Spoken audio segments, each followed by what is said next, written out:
Bonjour à toutes et à tous, soyez les bienvenus. Aujourd'hui, on va parler de l'impact du Wi-Fi. Non pas des ondes sur notre santé, mais bien de la sécurité du Wi-Fi pour notre entreprise. Je suis en compagnie de Jean-Claude Régal. Bonjour Jean-Claude. Bonjour Manuel. Jean-Claude, tu es expert en sécurité informatique. Alors, c'est quoi le problème avec un Wi-Fi dans une entreprise? Le Wi-Fi est une porte d'accès à ton entreprise. Quoi que tu fasses, quoi que tu dises, en fait, déjà, quand tu ouvres le Wi-Fi dans ton entreprise, tu ouvres la possibilité de te faire hacker. D'accord. Comment ça? Je te prends un exemple tout simple. Le Wi-Fi il est ouvert 24-24, 365 jours par an. C'est une grave erreur. Un Wi-Fi doit être uniquement cantonné aux heures d'ouverture des bureaux ou aux heures d'ouverture de l'entreprise et surtout fermé le week-end. Surtout. Parce que c'est là où on peut se faire hacker?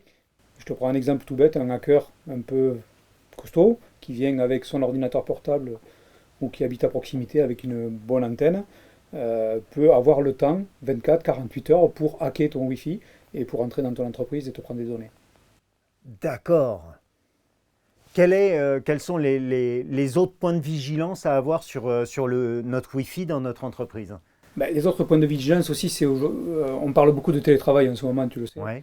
Le télétravail, en fait, c'est on externalise les ordinateurs de la société, on se connecte via un réseau privé virtuel, donc on appelle ça un VPN, Ouais. donc réseau privé virtuel pour le franciser.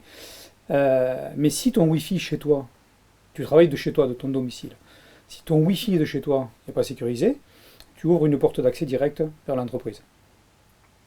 Même si on a mis la sécurité via le VPN, tu veux dire que notre Wi-Fi peut permettre à un hacker d'atteindre les... À partir du moment où il est sur ton ordinateur, il peut aller dans tous les ordinateurs du réseau. Et ça, les entreprises en ont conscience? Je ne sais pas, certainement non. Avoir ton œil, je suis pas certain qu'ils en aient tous conscience.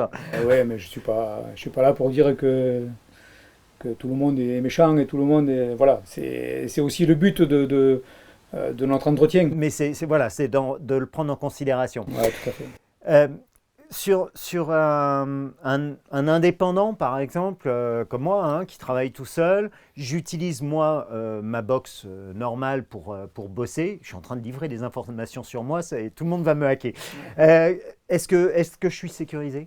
Non, pas du tout. Tu n'es pas sécurisé parce que ce qu'il faut prendre en considération, c'est que tu as un Wi-Fi résidentiel qui est chez toi, Mhm. qui est fait pour tes enfants, pour regarder la télé, pour aller sur les réseaux sociaux. Mais ton entreprise, en fait, je conseille qu'il y ait un Wi-Fi à part, qui soit complètement séparé de ce Wi-Fi-là, par l'intermédiaire d'une box filaire, et qui soit ultra sécurisé pour les données de ton entreprise.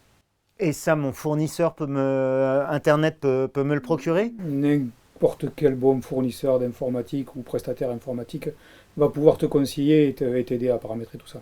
Mais il faut quand même faire appel à un informaticien là-dessus. Je te le conseille vivement. D'accord. Est-ce qu'il y a d'autres points sur lesquels tu peux nous conseiller vis-à-vis de notre système Wi-Fi pour être sécurisé? Déjà, on a parlé des temps d'ouverture, on a parlé du télétravail. On peut parler aussi d'un Wi-Fi visiteur, ouais, parce que moi, ce que je préconise aux entreprises, c'est de ne jamais ouvrir le Wi-Fi de l'entreprise au téléphone mobile des salariés. Ah oui? Tu ne peux pas être responsable d'un téléphone mobile d'un salarié quand il est chez lui, qu'il est connecté sur son réseau Wi-Fi, il peut télécharger des choses malveillantes sans le savoir. Quand il arrive dans l'entreprise, il peut déverser les choses malveillantes sur le réseau de l'entreprise et toi tu ne le sauras pas. Parce que son téléphone est connecté au Wi-Fi de l'entreprise. Et du coup, qu'est-ce qu'il faut mettre en place?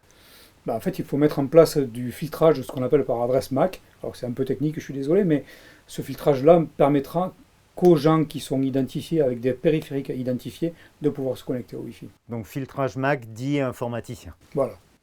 Eh ben super, merci Jean-Claude pour tous ces bons conseils. J'ai appris plein de choses et je crois qu'il est temps que je protège. Il y a plein d'autres choses, plein d'autres à t'apprendre encore. Ouais, je pense aussi. Et puis on se retrouve très bientôt. On va parler de cyberattaques et des enjeux de pare-feu, etc. Ouais, si tu veux. Ouais. D'accord? Merci beaucoup. Voilà, vous savez tout.